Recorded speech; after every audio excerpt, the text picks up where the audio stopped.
So not too long ago, my mentor, Dr. Saul Miller, shared a story with me about Michael Jordan.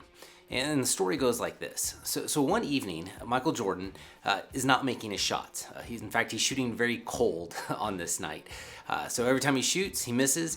And so one of his teammates pulls him aside and says, "Hey, Michael, why do you keep shooting? Just pass it. Do something else with it." And he looks the guy right in the eyes and he says, "I make my shots." Now, this is an incredible story about self-belief. Hi, I'm Scott Schwartley, and I'm a performance and sports psychologist at GritBase. We're all about helping you become a better hockey player.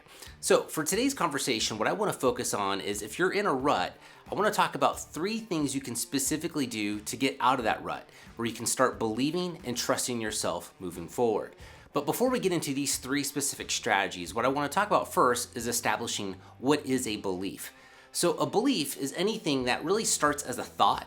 That thought then becomes a feeling, and then that feeling becomes something that you know, something that you put into your heart. So going back to my earlier story about Michael Jordan, about him believing that he can make his shots, that I will make my shots.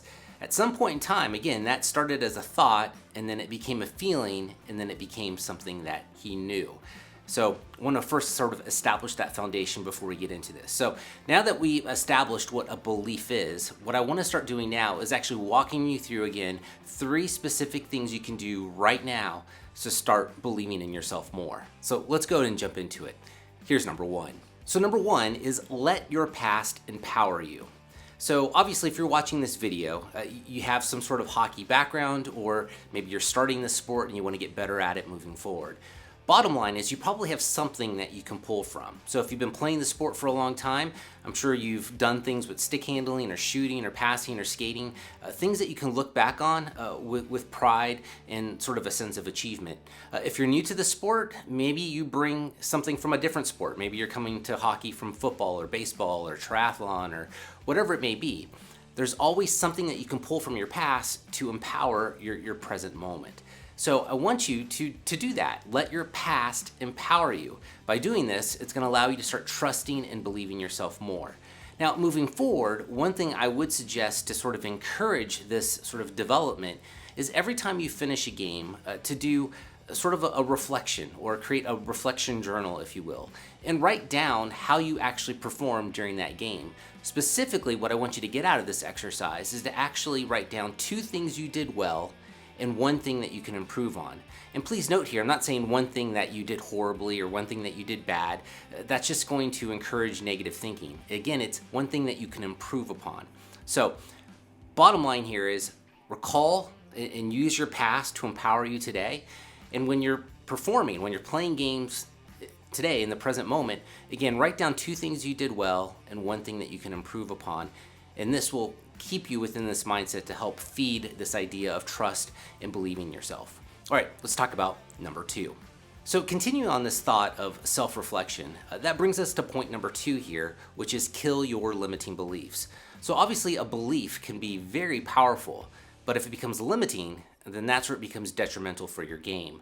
So what's an example of a limiting belief? Well, it could be something like, I'm not fast enough to be a winger, or I'm not strong enough to play defense, or I'm too slow to get on the back check. Those are limiting beliefs.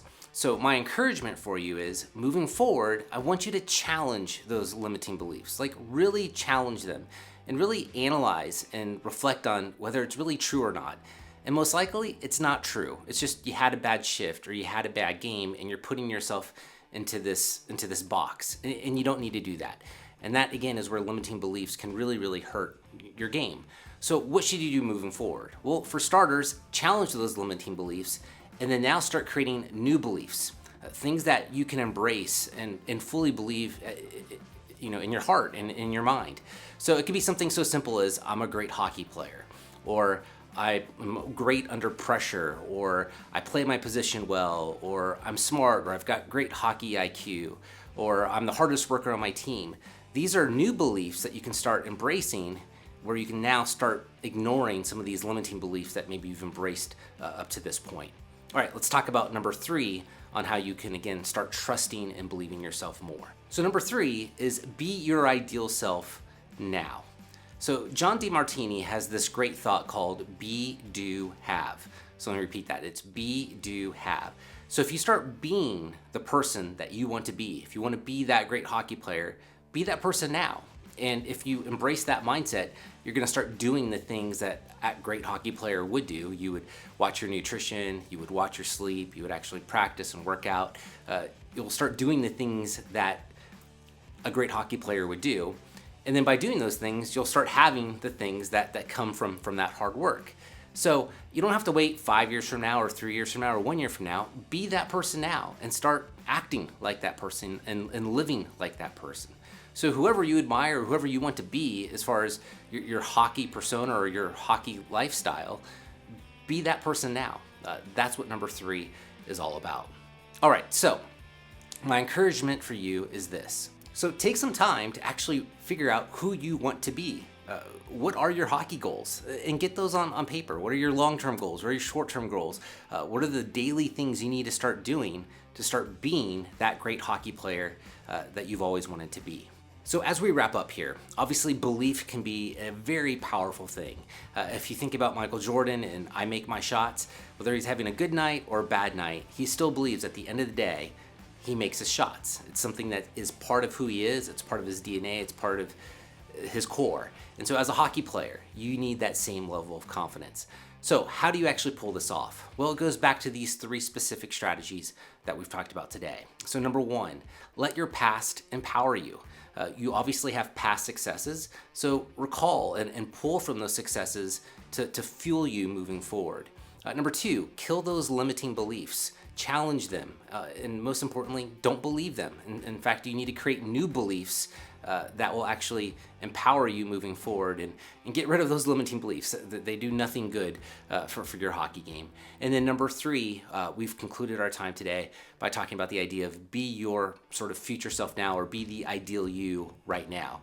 Again, be, do, have. Be that person now. You don't have to wait 6 months from now or 3 years from now.